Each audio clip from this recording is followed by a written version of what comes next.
One of the most powerful accelerators for manifestation, quantum shifting, reality shifting, is being in the vibration of authenticity. But what is authenticity exactly? How would you characterize it in words? I'll just give you a minute. This is important for you to actually go through this process. What is authenticity to you?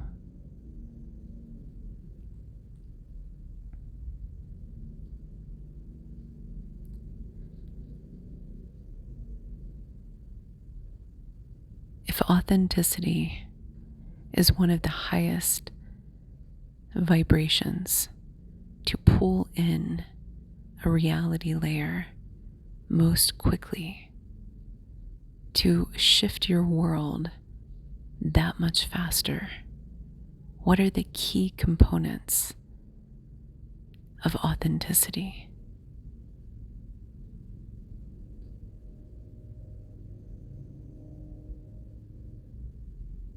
You see, most people, not you, most unconscious people, and this type of person isn't listening to this series, but most people don't think about these things. And they don't think beyond what they want. I want X. And so when trying to unpack why they're not getting X, they can be externally focused, placing the blame on other people, situations, and that seem out of their control. And I do believe that there are some things that are outside of our control. So I'm not trying to say that that doesn't exist. But if you told them that one of the secrets is to vibrate with authenticity and that purpose, because so many people are interested in purpose-driven work, they wouldn't know what that meant. They wouldn't know the gap that they are experiencing might be related because of the way that they are showing up in their everyday world. And when people are unconscious, they don't consider how they are showing up in their everyday world. And so it's mind-boggling. My opinion of authenticity, and I thought about this before the episode, and came to this feeling. It's almost like easier for me to feel it than it is for me to describe it. But if I were to summarize it in one sentence, I believe that authenticity is not creating illusions. I believe authenticity is not creating illusions. Authenticity itself is actually a very complex experience because it is distinct from honesty and transparency. Although those can be ingredients in the authenticity cake, it is not the cake itself. It's like the little sprinkles or perhaps the icing. But authenticity is actually a much, much richer concept. And the behavior patterns that are aligned with authenticity go hand in hand with things like honesty and transparency. But you can be authentic and not reveal everything. In fact, I don't believe that anybody is entitled to know your business further than you want them to. And so let's say that you're having a really terrible day. Let's just keep it very simple. You have some troubles at home, perhaps with a partner or a spouse. Being authentic is not going to work and telling everybody your marital problems. You can show up as the authentic you without getting into that, especially if you're not comfortable talking to anybody about some of those things. And so somebody would say, well, that's not being transparent.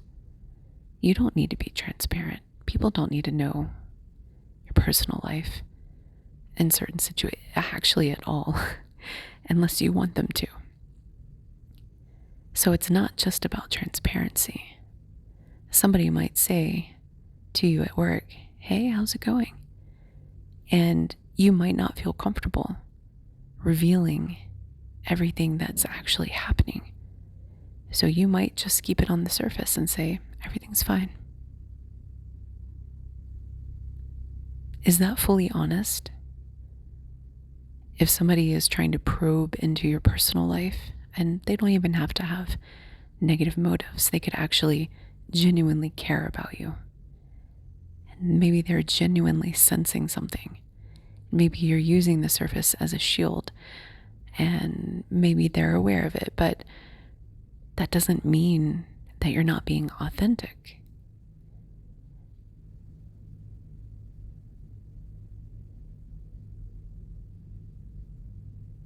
Now I'm having to rethink this definition as I'm speaking, because is that upholding an illusion?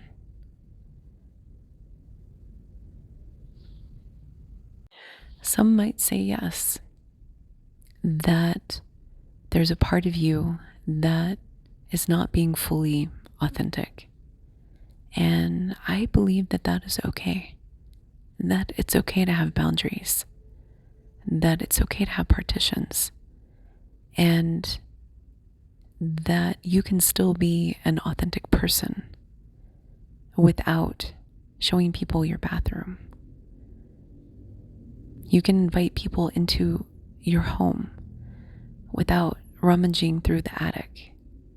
You're still inviting them into a space that is authentically yours, even if you're not going through all of the cupboards or all of the dusty drawers or the junk drawers and pulling everything out. And there are degrees of authenticity. So in that example, you're still showing up as the real you, even if you're choosing not to share certain aspects. You're still you, versus somebody that is not authentic. They might hide their true self in addition to hiding other parts of themselves that they don't want exposed. And they might use the partitions and the compartmentalization effect in a more egregious manner and a more self-serving manner, not in a protection manner or a self-respect manner or protecting the privacy of your partner. And people that compartmentalize themselves and share certain fragments with some and not others, and do so in some pretty extreme ways, so they could have multiple, quote, monogamous partners that don't know about each other. And there was somebody famous recently who apparently had some obscene number of girlfriends in addition to being married. And this is somebody that was in the public eye. And he was finally exposed. People were just shocked at how many girlfriends he had, how many mistresses. I mean, it was insane. And so people like him have heavily, I don't know his psychology, but in working with people that I've seen this in varying degrees, and I have seen it in a wide spectrum. What you observe is that they have a hard time being authentic. They actually have a hard time unifying all of the pieces of themselves and presenting that whole picture to people in their lives. So what they do is they carve off these little sections that they fear are not going to be accepted by their wife, And then they get a mistress that will do certain things that the wife won't do. And they will be able to express themselves in certain ways that their wife would find unacceptable and intolerable.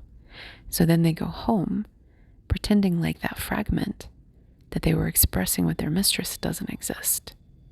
And when people are heavily fragmented, you will actually see that they have all of these little tiny compartments that they share with a variety of different people in their lives. And it doesn't have to be an affair situation. It could be a certain type of friend. It could be that when somebody is around a certain friend group, they behave in a certain way that they would never behave as if they were all going to Vegas and living it up, but doing it all the time just with that friend group. And then they go to a different friend group that's very church oriented and they button it all up. And these are people that have a hard time with authenticity. So this fragmentation effect is what creates these illusions where when they're in one group, it's like a magician putting on a show. Their likes and their preferences, how they talk, the jokes that they make, the shows that they reference are all oriented towards fitting in with that particular friend group. But then they go to a different friend group and you'll see everything shift. And so the root of authenticity issues are really about the degree in which a person creates illusions. And I would also argue the degree in which they can accept other people's authenticity, because what you'll find is that heavily fragmented people prefer to be in the company of other fragmented people. Not always, it's not 100%, but they will express strong judgment or opinions when you start to express yourself in a way that is authentic to you, such as holding them accountable or asking questions. And they will try to control your experience as if they are controlling their image in the mirror, because they don't want that feedback. They don't want that challenge, because they have a hard time seeing themselves and accepting themselves fully, authentically. And so as a result, when you reflect back to them fragments and pieces of their shadow, they tend to reject you and reject the shadow. This can manifest in a variety of different ways. It can be disapproval. It can be gaslighting you. It can be straight up shutting you down, stonewalling you. It can be accusing you of being dramatic, and it can take many forms. I've seen it in a variety of different ways. It's actually quite common. And so as a result, they have a hard time, people in these relationships, being fully free. They're actually quite constrained, both by the relationship dynamics that are imposed on them, that they attract into their life, and also the ones that they preferentially build, because they tend to repel fully authentic people. And this is why when you are around fully authentic people and you are not yet fully authentic, it can be unnerving and it can be challenging. This is why in my coaching, I like to embody authenticity. And that is reflected in having straightforward, tough conversations, or expressing my boundaries, or clarifying my needs, and doing so in a very, very straightforward, clear manner, which is hard for people that are not used to that. So we practice it actually in coaching, and I encourage my clients to do the same. And what happens is that, and I just recently had an experience where I invited somebody to an opportunity and it wasn't for them. And I thought that maybe it might not be, but I wanted to see. And I had some concerns about this. This is in my personal life. I had some concerns about the authenticity level of our friendship, because it seemed like whenever we spoke, like the last time we spoke on the phone, I could feel in their voice resonance that they had almost this layer on top of them that they were speaking through. It was like I was trying to connect with the person underneath, but all I was getting was this persona that felt intentionally put together to look a certain way. And when I invited them to this opportunity, they were very gracious and said, wow, oh, this seems like a great opportunity. And then they declined it. And the disconnect between the two parts of their message were so striking.